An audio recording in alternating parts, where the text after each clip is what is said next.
Next at our series of protein videos is our protein sources and intake. Now, the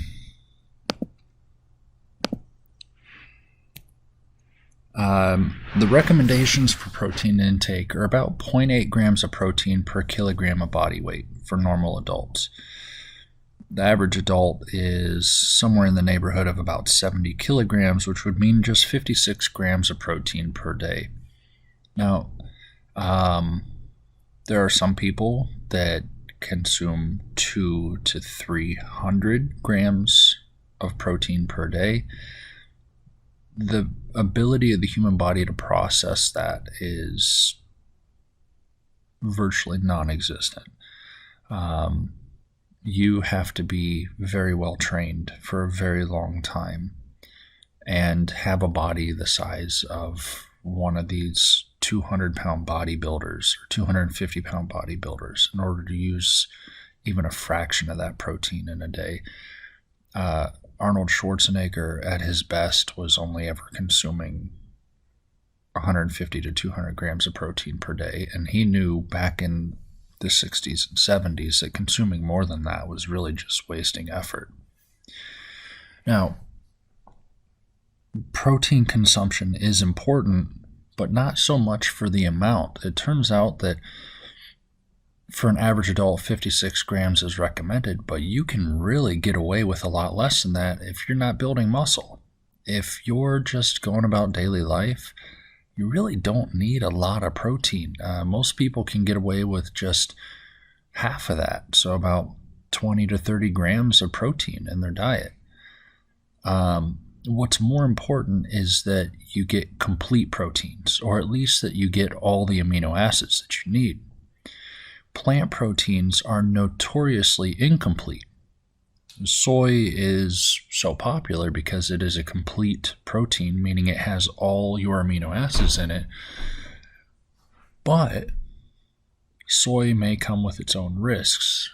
For instance, there's some studies that show that soy may actually increase your risk of breast cancer. Another thing to consider is that proteins vary in digestibility. If you need it to get into your system quickly, egg albumin is among the best.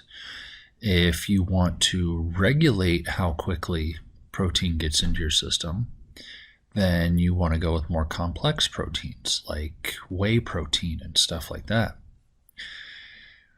But this is all nitpicking. Really, you don't have to think that much about protein. Just eat protein sources and you're probably okay. Eat more than one protein source in a day and you're probably okay.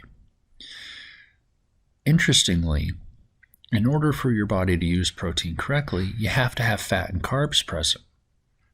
You have to have them present because they tell your body that it's okay to use protein as protein. You eat carbs and it tells your body, hey, there's carbs around. You don't need to use protein as energy. You eat fat and that tells your body, hey, there's fat in our diet. You don't need to use protein as energy. What that means is your body will break the protein down into amino acids and then turn it into protein that it needs. Otherwise, it's going to use that protein as an energy source. So one of the common questions then is, can a vegetarian get enough protein? If plant sources are notoriously incomplete, can vegetarians actually get enough protein? And the answer is simply yes, absolutely. There are many protein-rich vegan and Vegemonger foods, but are they complete proteins? Usually not. Beans, nuts, and legumes are the best. They have a lot of protein.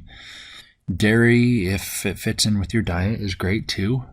Tofu, of course, is fantastic if you're crazy and have no taste buds. That's just personal opinion. I think tofu is disgusting.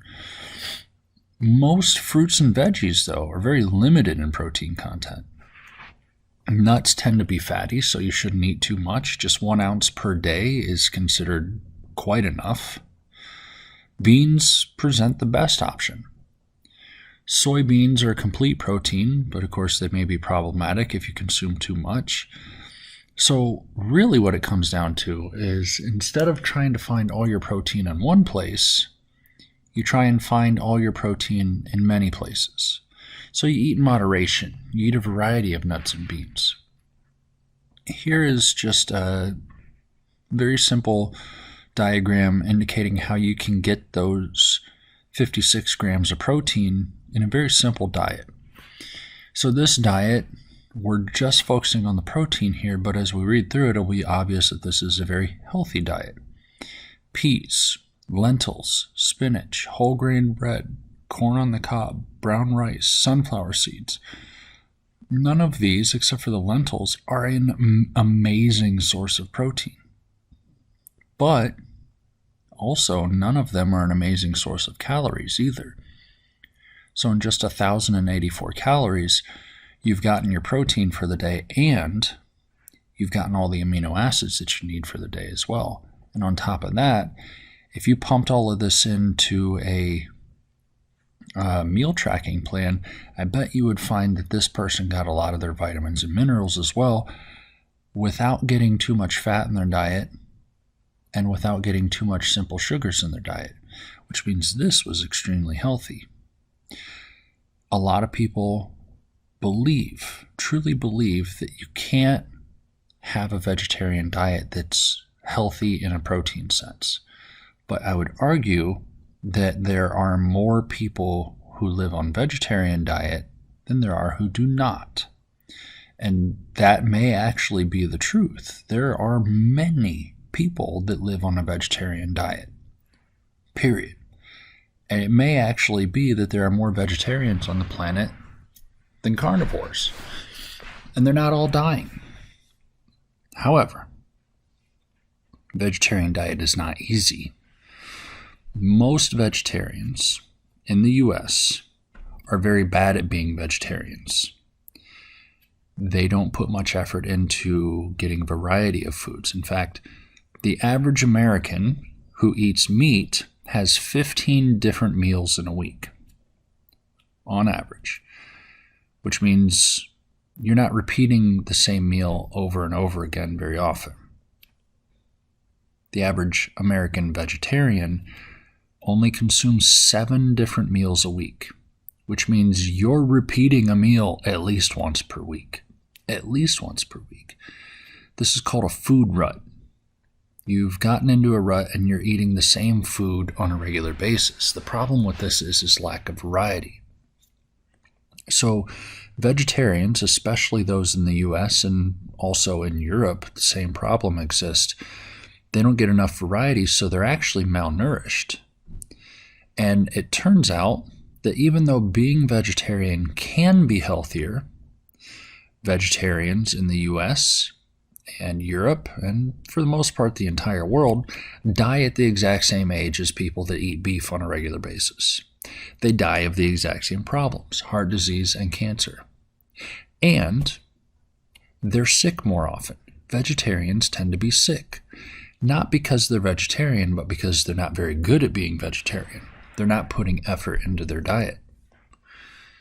If you plan a vegetarian diet well, you can absolutely be healthier as a vegetarian than you would be as a meat eater. But it is harder to do. One of the things that makes it difficult is the fact that every protein has a different amino acid profile. So here we're looking at soy, hemp, and egg proteins, and you see that the amount of each amino acid they have differs. Our body needs a certain amount. Egg white is the closest to what our body needs. You can see that the soy and the hemp don't really do the same thing for us. Now, if we look at a lot of common protein sources from a vegetarian diet, you'll see that they tend to be incomplete. Barley, bulgur, cornmeal, oats, buckwheat, rice, pasta, rye, wheat, soy products. This is soy products, not soy. Soybeans have complete proteins. Tofu has complete proteins. Soy products do not necessarily have complete proteins. So if you're eating your Tofurkey hot dog, may not have complete proteins in it, even though it's got a lot of soy, because it's processed. When you're eating vegetarian foods, you run into a lot of the same caveats as when you're eating meat-based foods. Processed food can still be less healthy than the real thing. So we look at this list and we get a lot of incomplete proteins, which means you have to mix and match them. You have to put them together in combinations. Now, another thing to keep in mind is that when you're consuming proteins, when you're trying to get a certain amount of proteins, typically protein recommendations are made in terms of ounces of protein food, not grams of actual protein. So for instance, if you're looking at Choose My Plate or the food pyramid, whichever you're using, it's usually recommended that you get a certain number of servings of protein food. They don't recommend how many grams of protein. They base the servings on an average protein content of protein-rich foods, usually beans and meat. If you want to track intake of protein, you don't just convert ounces to grams, though. You have to actually look at the protein content of the food you're eating.